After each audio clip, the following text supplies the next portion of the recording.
Hermanos, Dios lo bendiga a todos en el nombre del Señor Jesucristo. El título de esta exposición es La cercanía de la cruz no es suficiente. La cercanía de la cruz no es suficiente. Hay un viejo adagio que dice lo siguiente: tanto nadar para morir en la orilla, con el que se desea expresar el esfuerzo perdido al no llegar a un final feliz, estando tan cerca del ansiado triunfo.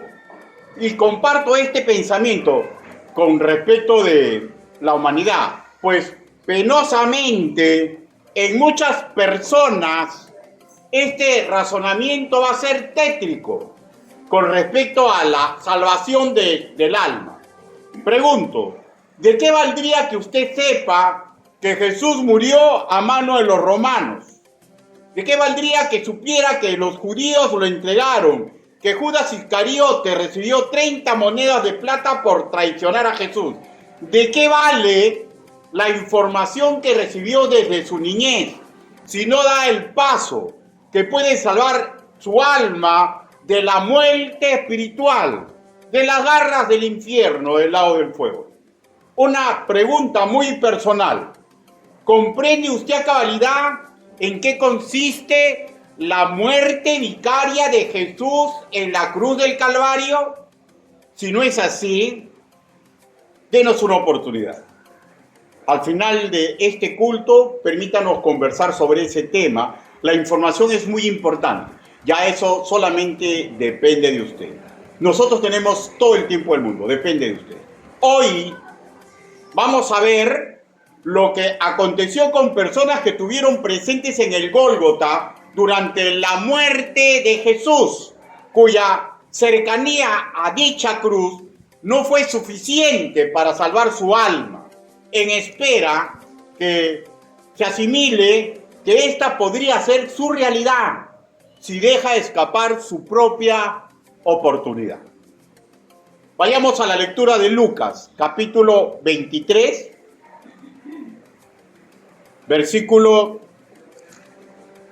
32.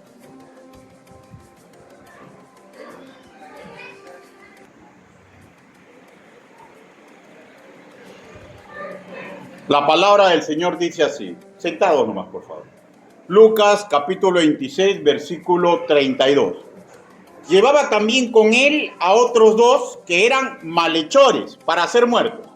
Y cuando llegaron al lugar llamado de la Calavera, le crucificaron allí, y los malhechores, uno a la derecha y otro a la izquierda. 34. Y Jesús decía: Padre, perdónalos porque no saben lo que hacen. Palabra de Dios. Incline su rostro, permítame orar.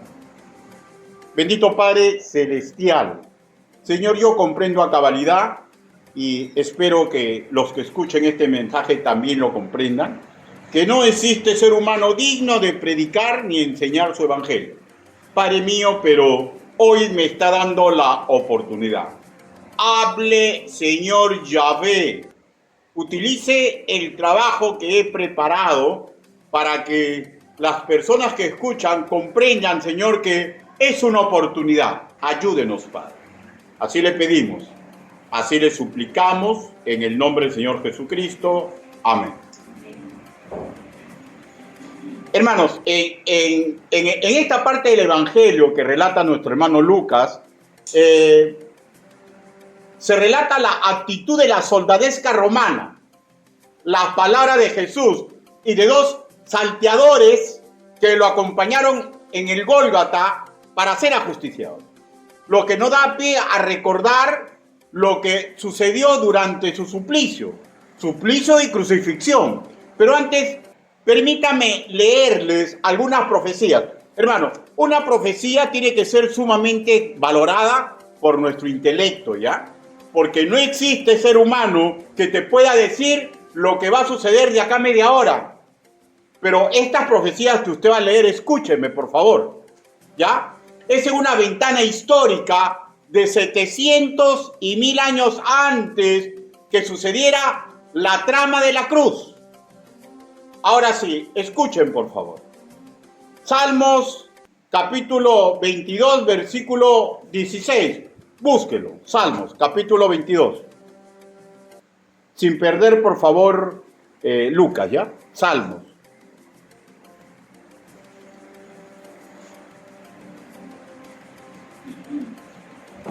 Capítulo 22, versículo 16. ¿Lo tenemos? Dice, porque perros me han rodeado, me ha cercado cuadrilla de malignos, horadaron mis manos y mis pies.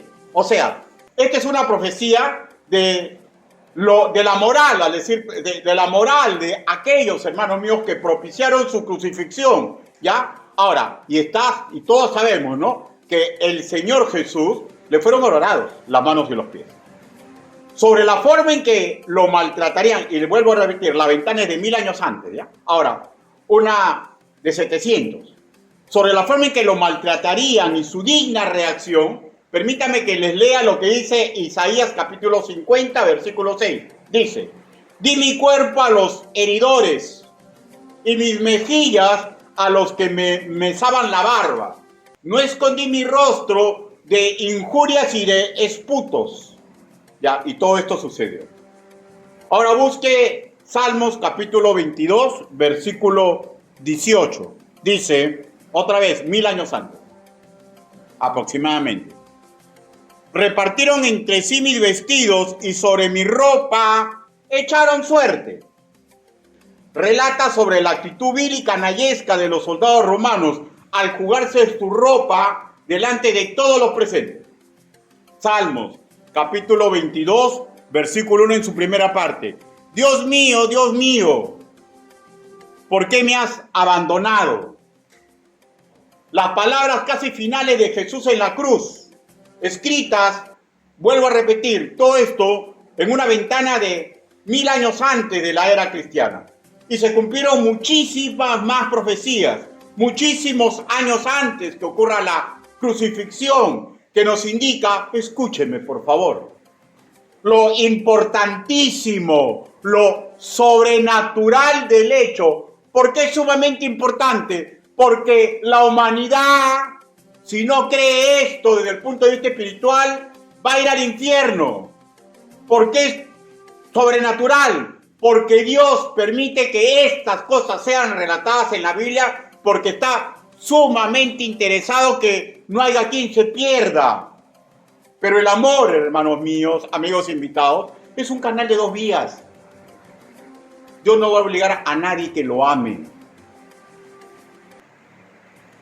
Profecías inspiradas por la divinidad para que nosotros, los seres humanos, nos demos cuenta con claridad que las escrituras bíblicas no son literatura común y corriente, sino información privilegiada para ayudarnos a salvar nuestra alma. Esto se desprende de lo escrito en Juan, capítulo 20, versículo del 30 al 31. Búsquelo, por favor. El Evangelio según nuestro hermano Juan, capítulo 30.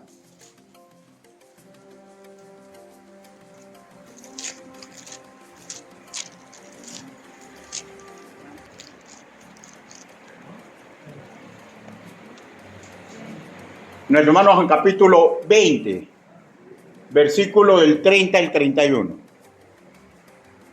Dice, hizo además Jesús muchas otras señales en presencia de sus discípulos, las cuales no están escritas en este libro. Escuchen, pero estas se han escrito para que creáis que Jesús es el Cristo, el Hijo de Dios, y para que creyendo, tengáis vida eterna. O sea, no está hablando acá de una capacidad cognoscitiva que tenemos todos los seres humanos, sino que esa capacidad cognoscitiva, esa fe chiquitita por la cual razonamos las cosas correctas, las cosas lógicas, las cosas convenientes, ya, la pongamos en la fe del Señor Jesucristo. Y esta es la fe del Señor Jesucristo, que Él no quiera que nadie se pierda, que todos se salven. Pero vuelvo a repetir, el amor, hermanos míos, es un canal de 2 vías. Es un canal. Pero nadie va a poder decir al final de los tiempos, yo no supe. Yo no supe. Ahora, Jesús mismo, poco tiempo antes de su suplicio y crucifixión, a sus propios discípulos los entera cómo ellos lo abandonarían en ese momento tan angustiante. Marcos recopila estas palabras puntuales en el capítulo 14, versículo 27, y dice así: todos os escandalizaréis de mí esta noche, porque escrito está, heriré al pastor y las ovejas serán dispersadas. Hermanos, esto es algo sobrenatural, amigo invitado, es sobrenatural, es sobrenatural. Ahora, de hecho, judíos y romanos congregados al pie del Calvario no tuvieron presentes estas profecías. Los romanos por desconocimiento, porque no eran parte de su cultura, los romanos. Y casi todos los judíos sí las sabían, pero sabiéndolas, las negaban a relacionarlas con Jesús, pues su intelecto, su capacidad cognitiva, que ya no estaba detrás de Yahvé, no estaba detrás de las escrituras, sino detrás de sus intereses, de sus líderes que había corrido como reguero de pólvora, ¿ya? Ellos negaban a Jesús como su Mesías, porque en la práctica decían, ¿cómo nuestro libertador y que va a conquistar el mundo va a morir en una cruz para vencer el mal? Ellos en su mayoría relacionaban el mal que los aquejaba con el yugo que sufrían como pueblo conquistado por Roma, y no como una enfermedad espiritual de su propio corazón, que debería ser curada. El mal lo relacionaban con todo aquello que le quitaba ventajas materiales. ¿Y cuál era tan exacto en la actualidad? Tan exacto en la actualidad. Lo espiritual para ellos era algo secundario, y repito, fatalmente diré que es casi lo mismo en la actualidad, con muchas personas. Más están interesadas en lo material, más están interesadas en lo emotivo y relegan peligrosamente lo espiritual. Y en lo espiritual, el punto crucial para la humanidad, la salvación del alma. Dicho todo esto, hermanos míos, veamos el comportamiento de los que presenciaron la muerte en la cruz. Lucas, capítulo 23, versículo 36. Los soldados también le encarnecían, acercándose y presentándole vinagre. Hermanos, los soldados romanos sabían bien, hermano mío, todo esto que usted ve, claro, había un punto de misericordia, ¿ya? Porque eso dopaba un poco para no sentir el dolor, ¿ya? Pero en línea general, todo el drama de la cruz, ¿ya? De matar al individuo, ellos debían deshonrarlo.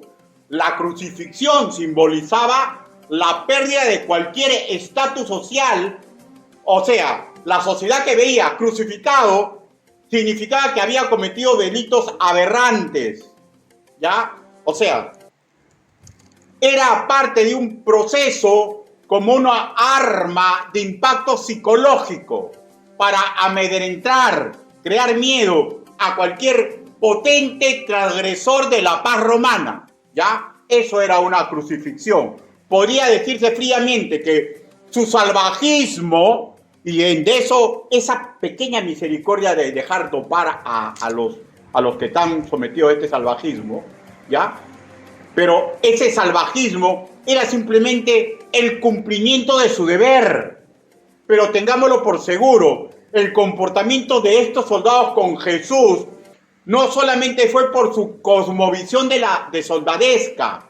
Aquí las huestes del mal impulsaron a límites insospechados de salvajismo contra Jesús.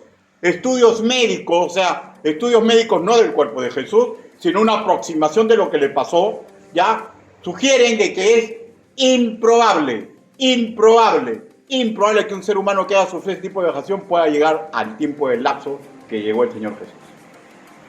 Un salvajismo atroz, pero hay algo sobrenatural, Y lo sobrenatural es que Dios ama a la humanidad y desea que todos comprendan, asimilen, se identifiquen con esta verdad sumamente valiosa. Si usted rechaza la salvación por la cual le costó la vida al Señor Jesucristo, su destino es el lago de fuego. Y hay, porque esas pequeñas alegrías que puede tener cualquier ser humano que dice que su vida es atroz, ya no van ni siquiera a eso existir. No va a haber nada rescatable. ¿Por qué cree que predicamos el Evangelio? Porque no deseamos que nadie caiga en las garras del infierno. Pero también estaban los judíos, cuyos eruditos afirmaban que las escrituras bíblicas eran el alma de la nación judía. Sin embargo, ellos tampoco demostraron ni una pizca de respeto, misericordia, ni consideración por Jesús de Nazaret. Por el contrario, festejaban, se burlaban y se congratulaban por lo que estaba ocurriendo. Lucas capítulo 23, versículo 35. Y el pueblo estaba mirando, aún los gobernantes se burlaban de él, claro, porque uno espera que la chusma sea burlesca, ¿no? Pero que un gobernante, una autoridad, ¿no? No puede ser así. Pero las escrituras dicen, y aún los gobernantes se burlaban de él, diciendo, a otros salvó, sálvese a sí mismo, si este es el Cristo, el escogido del Dios. Es burla, es sorna tétrica. Permítanme leerles otra profecía que anticipó estos tristes momentos. Oprobio a los hombres y despreciado del pueblo. Todos los que me ven se encarnecen, estiran la boca, menean la cabeza, diciendo, se encomendó a Jehová, líbrele él, sálvele, puesto que en él se complacía. Salmos capítulo 22, versículo 6, segunda parte, al versículo 8. Miren, o sea, por favor, dense cuenta. No interesa qué edad tiene usted, ¿eh? No interesa el estatus económico que tenga. No interesa la enfermedad que tenga. No importa todos los dolores que tenga, todos los problemas que tenga, todas las cosas que está esperando en el futuro. Si usted no recibe esta información tan importante y asimila que mientras que respire hay oportunidad, el hilo de su vida se va a cortar. Y usted no va a estar al lado del Padre Celestial.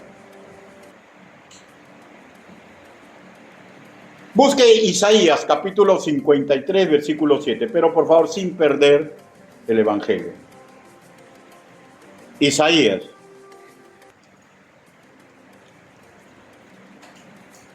Isaías capítulo 53, versículo 7. Angustiado él, afligido, no abrió su boca. Como cordero fue llevado al matadero y como oveja delante de sus trasquiladores se enmudeció y no abrió su boca. 100 de años atrás se describe el sacrificio de un manso por el bien de toda la humanidad. O sea, al afirmarse que no abriría su boca, significa que no insultaría, no reclamaría, no pediría ayuda para evitar su suplicio.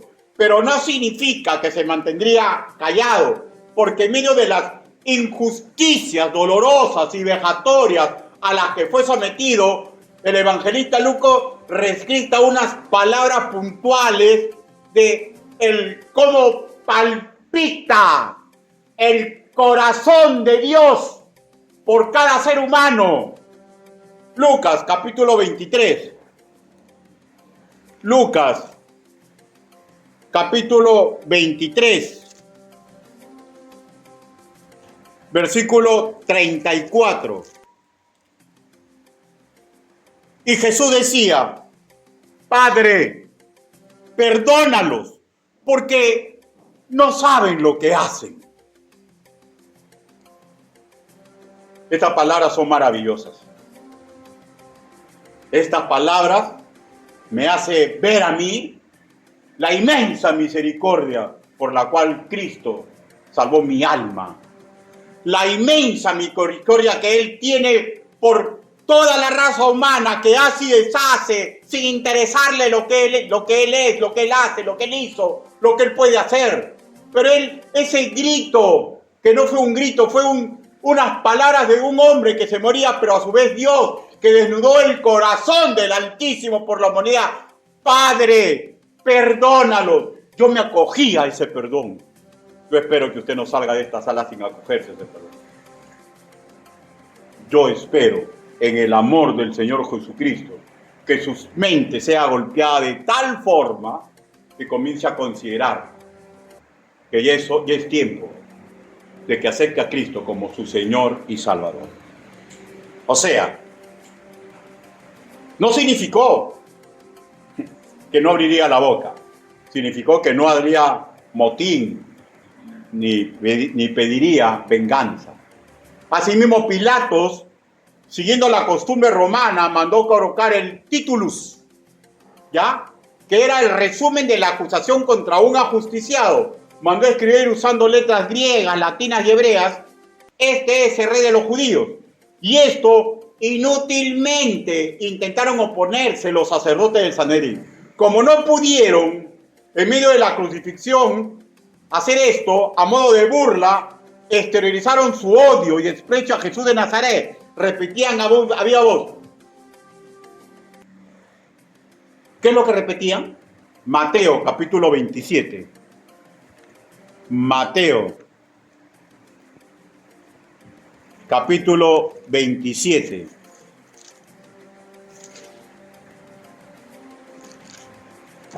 Versículo 41.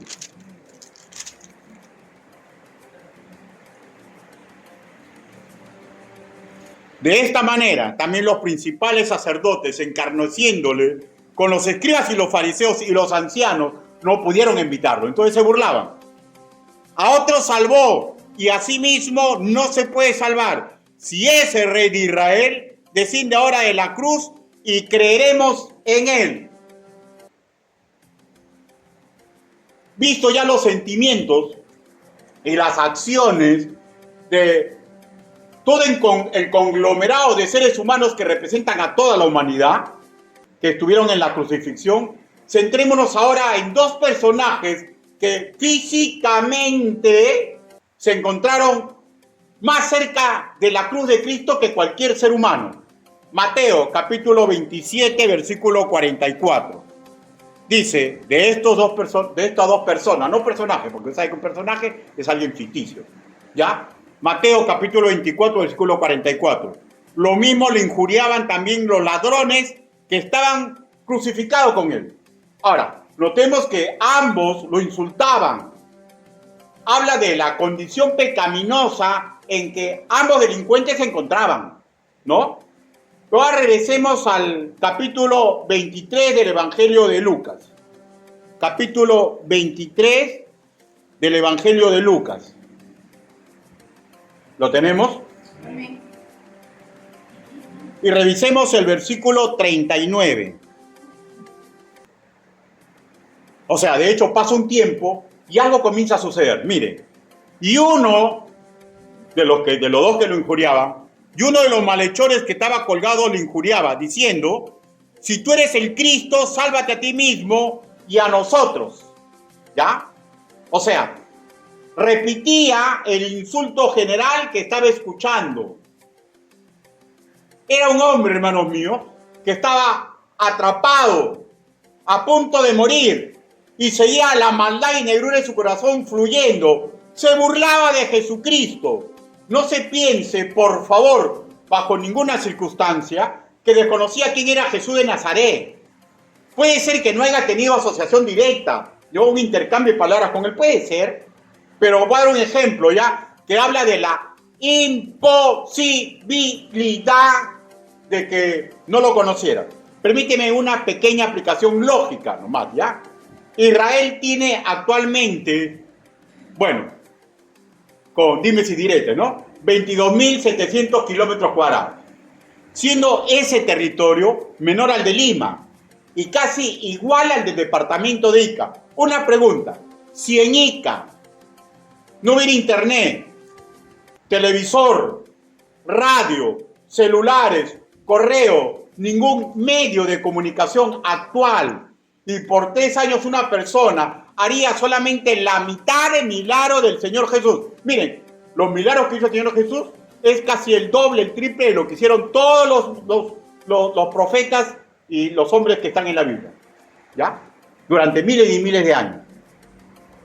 Si esto ocurriría en un territorio como Ica, si se escuchara enseñanzas tan explosivas de Jesús llamando hipócritas a los que tienen más poder, de Jesús que se reuniera con prostitutas, que iría con los pobres, con los enfermos, y que sobre las riquezas materiales decía de que daba a entender que lo que es del César es del César. O sea, les decía claramente que no tenía interés en dinero. Y no era una cosa, hermanos míos, de que era discurso. Durante toda su vida fue así. Pregunto, ¿pasa desapercibida una persona así? La respuesta cae por su propio peso. Imposible. No solamente conocerían en Ica, en todo el Perú, y de hecho que esté fuera de las fronteras, como aconteció con el Señor Jesús. Venían de muchos sitios para verlo. Sobre estos malhechores, no se sabe qué delitos cometieron, ¿ya? Pero las Escrituras no nos proporcionan ese dato en particular. Tampoco hay registro romano que nos informe de los casos judiciales por los cuales fueron sentenciados. Pero lo que sí podemos afirmar que fueron tremendas lagartijas, ¿ya? Y esto se puede deducir por el sentido común, por el modus operandi de los asaltantes de esa época. Casi guardaban el mismo patrón. Miren, el Imperio Romano, la famosa paz romana, hizo que florezca el imperio. Es como, ¿cuál es el punto crucial para que una nación no pueda progresar? El orden interno. Cuando hay un orden interno, una nación se dispara. El Imperio Romano fue eso, un orden interno fuerte, ¿ya? Y los delincuentes no pueden ir en contra de la suya. Entonces, ellos no asaltaban en la ciudad, porque todo es que alguien lo mire de reojo, lo reconozca, ¡wow! ¿Ya? Así de simple. Ellos no andaban con derechos humanos como han sido tergiversados en la actualidad, ¿ya? Ellos eran una doctrina fuerte, una ideología fuerte de respeto, de orden interno, ¿ya? Entonces los asaltantes, sabiendo lo rígido de las leyes romanas, no podían dejar testigos de su delito, pues de ser identificados sería muerte y tortura asegurada, ¿ya? Porque eran asesinos. Cuando ustedes están en la cruz, no solamente son ladrones, son asesinos. De hecho, escúcheme, ¿ya? Una vez elegida la víctima, que generalmente eran caravanas que iban en las afueras de las ciudades, si contrataban 20 guardias, se reunían 80 ladrones. Y con esa fuerza bruta, entraban y robaban. Pero no interesara que hubieran niños y mujeres. Todos tenían que ser muertos. Es fácil deducir que antes de asesinarlos a niños y mujeres, y de repente hasta incluso hombres, como hacía en la barbarie que ocurrió en los años del terrorismo acá, ¿ya? Con pasiones insanas, abusaban sexualmente a niños, mujeres, ¿ya? Y todo lo insano de su mente hubiera hecho. No podríamos precisar qué tipo de delitos hacían, ¿ya? Pero se habla por lógica. Pero sí podemos afirmar, hermanos míos, que por experiencia digo, que cuando una persona no pone coto a su maldad, cada vez degenera más y más y más. Y eso eran ellos. Eso eran ellos. Ese era un asaltante, no podía dejar testigo. No podía dejar ningún testigo, porque todo es que lo señale. Los romanos no entraban en que está tu abogado. Pundungún, cárcel. Pundungún, tortura. Pundungún. Todas esas cosas. Porque solamente tenían derecho, ¿ya?, aquellos que se habían hecho ciudadanos del imperio. Pero lo que sí sabemos, no sabemos exactamente qué delitos fueron, pero esta es más o menos la catadura de estas personas. Lo que sí sabemos es que ambos, en su propia cruz, en el momento que es relatado por las Escrituras, estuvieron muy cerca a la cruz de Cristo. De hecho, ellos sabían que les quedaba poco tiempo de vida. De poco a poco se les escapaba la vida. Y recién ahí, uno de ellos comenzó a cambiar. Lucas capítulo 23, versículo 40. Respondiendo el otro, porque primero los dos juntos se burlan. 40. Lucas capítulo 23, versículo 40. Respondiendo el otro, le reprendió y diciendo, ¿ni aún temes tú a Dios estando en la misma condenación? Algo comenzó a pasar, ¿no? ¿Y saben una cosa? Ambos delincuentes en una cruz. Y la analogía que le voy a decir es real. Todo ser humano, sin excepción, carga su propia cruz. Todos sin excepción. Ninguno de ustedes, ni mi persona, sabemos cuándo va a ser cortado el hilo de nuestra vida, de nuestra existencia terrenal. Por favor, escúchenme, porque quiero ser sumamente claro. No crean en pamplinas de que la muerte física es el final del camino. Hay existencia por los siglos de los siglos. Pero esto no es una pamplina, porque lo dice la Escritura. Hay dos lugares en los cuales vamos a pasar una eternidad. Uno es el lago de fuego y otra es la casa celestial. Y Dios le da oportunidad a todo ser humano. Nadie va a poder decir, cuando salgan sus libros al final de los tiempos, que no fue predicado. Un ser humano es enterado de la forma correcta de evadir el infierno.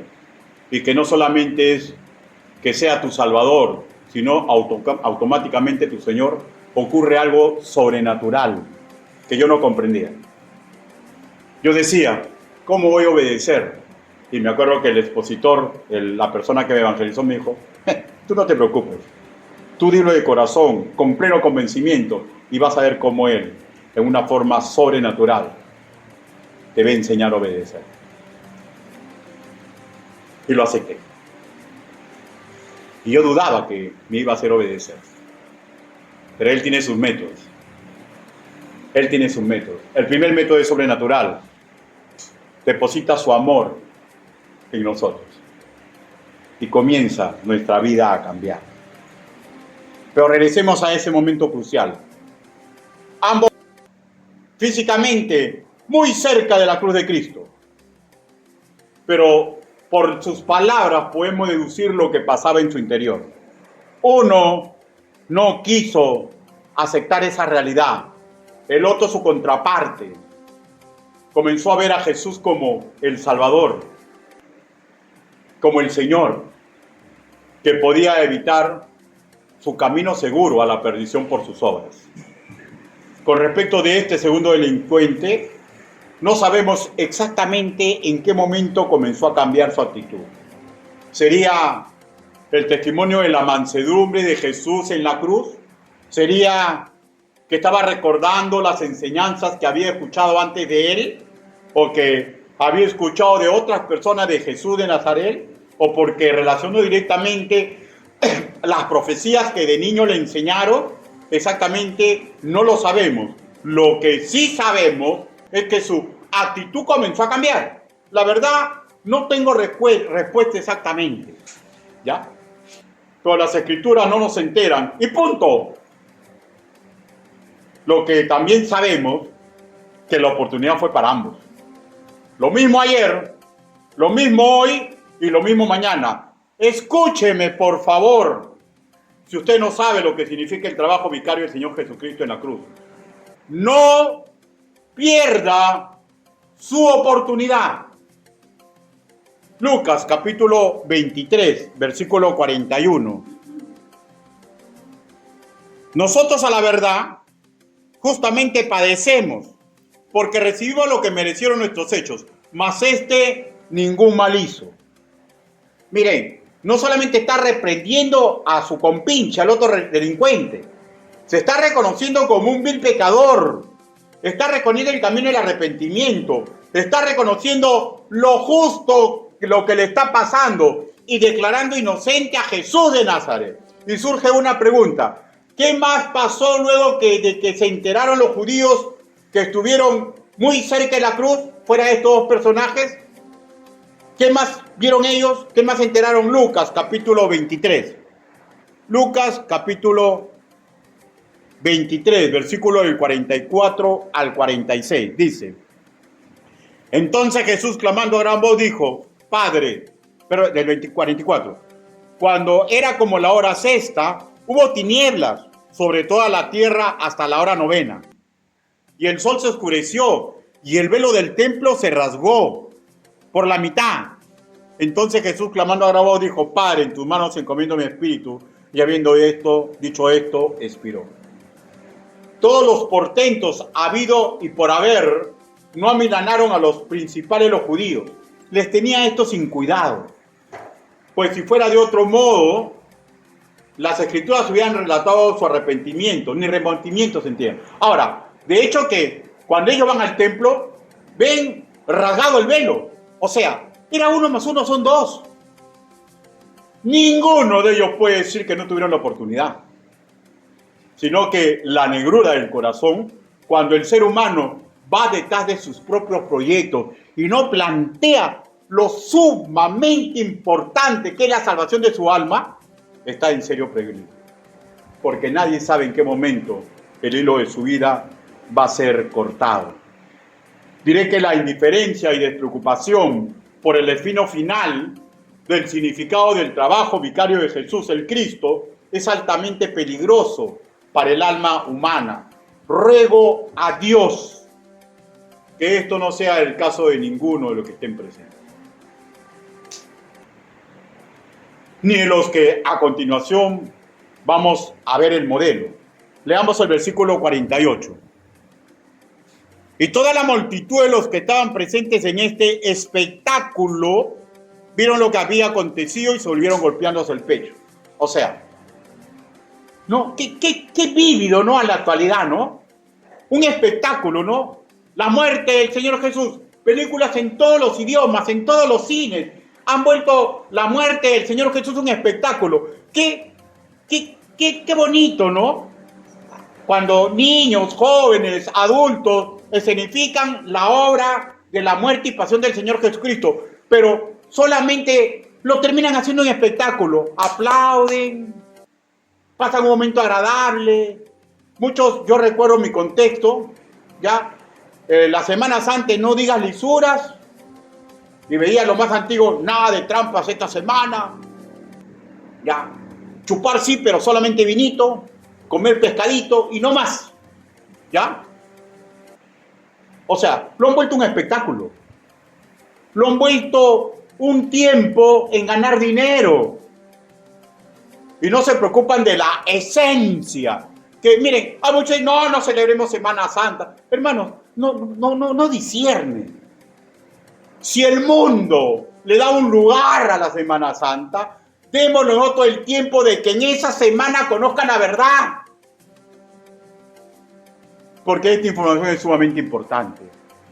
Hermano, es circunstancial que usted venga y aplaude si su hijito ha estado presente. Es circunstancial que usted venga y esté contento por eso. Su hijo, los niños acá presentes, por una cuestión de estrategia del Señor, ¿ya? Permite que el mundo, si quiere, que lo vea como un espectáculo, que el mundo lo vea como algo emotivo, que el mundo lo vea de mil maneras, pero lo que interesa es de que usted se centre en este momento, que lo ponga en su mente, en su corazón, para que lo vaya preparando, para cuando escuche la palabra del Señor, que lo invita a que se arrepiente, que reciba a Cristo, usted reaccione, porque, repito, hasta el cansancio, nadie sabe el momento en que el hilo de nuestra vida va a ser cortado. Y la información es sumamente importante. El llorar o desear cambiar no va a ser suficiente. Pues si una persona no se humilla a Jesús, no le entrega su corazón y su mente, estará como como el primer delincuente, ¿ya? Que no va a obtener vida eterna, que va a vivir por toda su vida en el lago de fuego. No que era judío, no es camarones. Hay muchos que dicen que todos los judíos se van a salvar. No. Aquellos que rechazaron a Cristo, aquellos que no se dejaron gobernar, es claro, nunca fueron de Él. Regresemos a los soldados romanos, versículo 47. Cuando el centurión vio lo que había acontecido, dio gloria a Dios, diciendo, verdaderamente este hombre era justo. Ahora vayamos a Mateo, capítulo 27. Versículo 54. El centurión y los que estaban con él guardando a Jesús, visto el terremoto y las cosas que habían sido hechas, temieron de gran manera y dijeron, verdaderamente, este era el Hijo de Dios. Hermanos, los comentaristas, los estudiosos bíblicos, están de acuerdo, ¿ya?, en que los soldados romanos fueron golpeados por el testimonio que Jesús dio durante todo el martirio en la cruz y por todo lo que pasó en el medio ambiente, ¿ya? Y esto los llenó de pánico, de miedo, y comenzaron a sospechar que habían colgado a un ser divino. El comentarista MacArthur, que respeto mucho sus opiniones, dice que el término verdaderamente implica que en ellos comenzaba a germinar una fe genuina. Pero en honor a la verdad, no sabemos si después buscaron intimidad con Jesús de Nazaret. Y del mismo modo, hay muchas personas, escuchen, que han visto el poder de Dios en vidas cambiadas. Otros que han apreciado verdaderos milagros en ellos y en sus familiares, que no pueden ser explicados ni por la ciencia ni por el sentido común. Otros sumamente inteligentes, que comprenden a cabalidad que las enseñanzas de la Biblia, si se hubieran guiado por las enseñanzas de la Biblia, sus matrimonios no hubieran fracasado, no hubieran sido víctimas de delincuentes, por ejemplo, hubieran usado mejor su derecho ciudadano, hubieran sido mejores comerciantes, mejores en todo. Se dan cuenta por el sentido común, ¿ya? Pero no dan el paso de fe. Y saben, esas personas están como el ladrón que rechazó a Jesús, está muy cerca, porque su raciocinio le dice que la fe de Cristo es correcta, pero no dan el paso significativo. No interesa su edad, no interesa su estatus, no interesan los problemas, los sueños que usted tenga. Si su hilo de vida es roto, sin que usted se haya humillado a Jesús de Nazaret, reconociéndolo como su Salvador y como el Señor de su vida, su destino es terrible. Pastor, pero ya no tengo tiempo. Este delincuente que se arrepintió no tuvo tiempo de hacer nada bueno, pero dejó el testimonio que la salvación es por obras. No lo vamos a salvar por haber sido buenos padres, por haber sido buenos hijos, por haber sido buenos ciudadanos, por que hayamos dado todo nuestro dinero para ahora beneficio. Nada de eso va a salvar. Usted va a estar muy cerca de cosas loables, pero muy lejos de la cruz de Cristo, porque la única forma es de humillarnos y aceptar a Cristo como nuestro Señor y Salvador personal. No hay otra forma. De todo esto surge la interrogante. Entonces, ¿cuál es el camino para salvar el alma humana? Recordemos lo que hizo uno de los ladrones, que afirmó que padecía con justicia. Lucas, capítulo 23.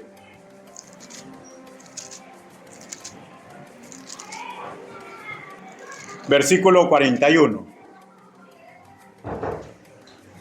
El Evangelio de nuestro hermano Lucas. ¿Lo tenemos? Versículo 41. Nosotros a la verdad justamente padecemos porque recibimos lo que merecimos, nuestros hechos, mas ningún mal hizo. O sea, primeramente, ¿qué se reconoce? Se reconoce pecador. Hay muchos que distraen su realidad. No, yo soy buen padre, yo soy buen esposo, no, yo soy buen ciudadano, Yo nunca le he sacado la vuelta a mi mujer. Yo nunca he abusado con nadie. No, hermanos míos, el pecado no tiene nada que ver con la ética. Pecado es hacer algo, una sola cosa, en contra de la ley de Dios. Y todos somos pecadores. La diferencia estriba en los que se hayan humillado y reconocido verdaderamente su condición. ¿Qué más hizo? Versículo 42. Y dijo a Jesús: acuérdate de mí cuando vengas en tu reino. Cuando vengas en tu reino. O sea, le está pidiendo que le salve, pero lo está reconociendo como rey, como señor. Y no va a tener tiempo alguno de hacer una obra, pero la salvación no es por obras. No piense, porque es muy importante la salvación de su alma. No piense que se va a salvar porque toda la vida hizo bien a su familia. No piense que se va a salvar por alguna obra que haya hecho. De hecho, asimiló que el Mesías, el Salvador, era Jesús de Nazaret. Y le pidió humildemente, y la respuesta no se hizo esperar. Versículo 43. Entonces Jesús le dijo: de cierto te digo, que hoy estarás conmigo en el paraíso. Amigo invitado, ya nadie puede conversar físicamente con el Señor Jesús. Pero las palabras que broten de su boca, que hablen lo que verdaderamente siente su corazón, de haber comprendido la trama perfecta de la muerte vicaria del Señor Jesucristo en la cruz, ¿ya? Y que comprenda que tiene que cambiar de vida. Los pasos que explica la Biblia, dice la palabra del Señor: el que creyere será salvo, mas el que no creyere será condenado. Marcos capítulo 16, versículo 16. ¿Creer qué? Esas dos condiciones, tres condiciones fundamentales. Que usted es un pecador. Segundo, que Cristo murió en la cruz, por tanto lo puede salvar. Es el Cristo, el ungido. Y tercero, que es Señor sobre todas las cosas. Y cuando reconoce que el Señor, estoy diciendo: me voy a dejar gobernar por ti. No puedo, Señor. Yo recuerdo mucho, por favor escúcheme, yo recuerdo mucho cuando me presentaron el Evangelio. Yo conozco las Escrituras de los 14 años. Y sabía completamente el plan de salvación, pero no me dejaba gobernar. Y cuando vi mi vida destruida completamente, como esposo, como hijo, como ciudadano, como autoridad, fue cuando acepté la única realidad, que Él era el único que podía salvar. Pero no me quedé ahí. ¿Cómo me va a gobernar? Bueno, yo acepto que eres mi Señor. Yo acepto que tienes todo el derecho. Y lo hizo. No voy a decir que soy una persona perfecta, pero me dejo gobernar por Dios. Hay algo más allá de mi posibilidad. No quiere decir que no peco. Significa que Dios prepara sobrenaturalmente a aquellos que se humillan y lo aceptan como su Señor y Salvador. Porque el amor de Dios va al corazón humano. Y esa es las arras de nuestra salvación, el Espíritu Santo. El Espíritu Santo, que es el que confirma que tenemos vida eterna. Y eso no interesa su edad, no interesa su condición, solamente necesita tener el deseo de escapar del lago de fuego, de comprender que lo que dijo Jesús: Padre, perdónalos porque no saben lo que hacen, es su realidad, y que el perdón está presente para usted. Si desde niño ha escuchado de Jesús y su muerte vicaria en la cruz, no es suficiente para salvar su alma. Que usted razone y se dé cuenta que efectivamente Jesús es Dios Todopoderoso y tiemble recordando sus pecados, tampoco va a ser suficiente. Y si ya decidió rechazarlo porque confía en su ética, su ética tampoco es suficiente. Nada va a ser suficiente, porque el único camino es que se humille a Cristo, lo acepte como su Señor y Salvador. El deseo de mi corazón, sincero, es que usted no salga de este recinto sin escuchar la información completa para que puntualmente pueda ser como todos aquellos cuyo destino final no va a ser el infierno. Evítelo. Ya tiene casi toda la información. Reciba a Jesús como su Señor y Salvador personal. Por Cristo, por eso murió por usted en la cruz. Permítame terminar leyendo 1 de Pedro, capítulo 3, versículo 18. Pero escuchen, por favor, en esta versión, la palabra de España. ¿Ya? Escuchen. También Cristo murió por los pecados, una vez por todos, el inocente por los culpables, para conduciros a Dios. Como mortal sufrió la muerte, como espiritual fue devuelta a la vida. Y usted dirá, ¿no? ¿Por qué le llaman el primogénito, el primero de muchos? Porque el primero que resucitó entre los muertos fue Él.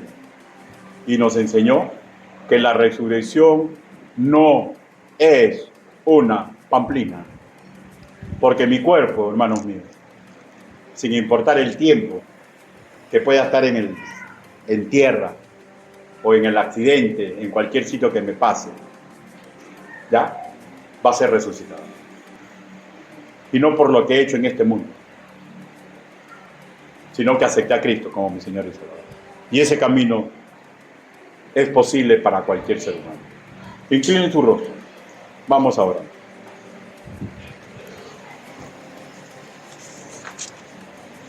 Usted ya tiene la información necesaria.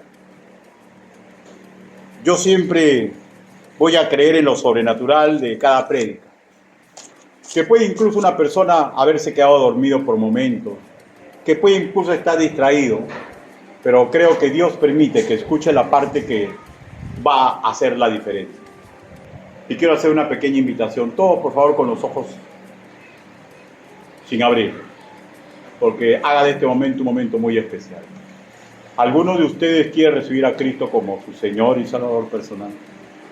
Si ese es su deseo, hágame una señal, levante y baje su mano. Y yo veré la forma de completar la información en el momento oportuno. ¿Alguien desea recibir a Cristo como su Señor y Salvador personal? Hágame una señal y levante su mano. Quiero hacer otra invitación. Puede ser que usted ya sabe que es de Cristo. Ya sabe que es escapado de las garras del infierno. Pero la pregunta es, ¿qué está haciendo usted para que personas que ama puedan tener acceso a esta información? ¿Estamos siendo de buen testimonio? ¿Podemos mejorar nuestro testimonio? ¿Podemos sumarnos a ese ejército de guerreros que, siendo imperfectos, hacemos todo lo posible para que cuando nos identifiquen a un seguidor de Cristo? Si usted quiere mejorar en algo, permítanos orar como congregación para hacer la primera invocación de la que usted tendrá que hacer en algún momento, de la que tendrá que reevaluar su vida. ¿Alguien desee que oremos por él o por ella para que mejore en su forma de cristianismo? Dios te bendiga. ¿Alguien más? Dios te bendiga. Dios te bendiga. Dios te bendiga.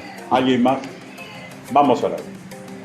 Bendito Padre Celestial, su palabra ha sido predicada y no regresará vacía.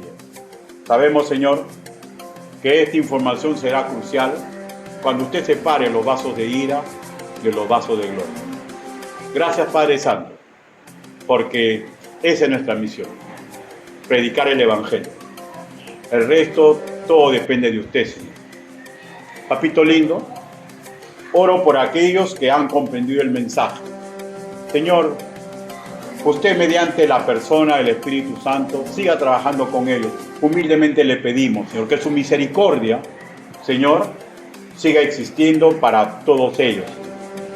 Y a su vez oramos, Señor, por aquellos que levantaron su mano, pidiendo que oremos para que mejoren en su forma de vivir su cristianismo. Ayúdelos, Padre. Y oramos en línea general por todos los demás, Señor, para que mejoremos tanto el expositor como todos los que han escuchado el mensaje. Ayúdenos, Señor, porque el trabajo de la Gran Comisión es un trabajo para valientes.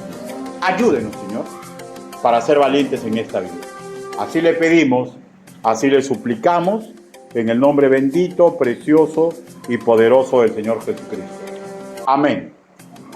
Hermanos, amigos invitados, Dios los bendiga.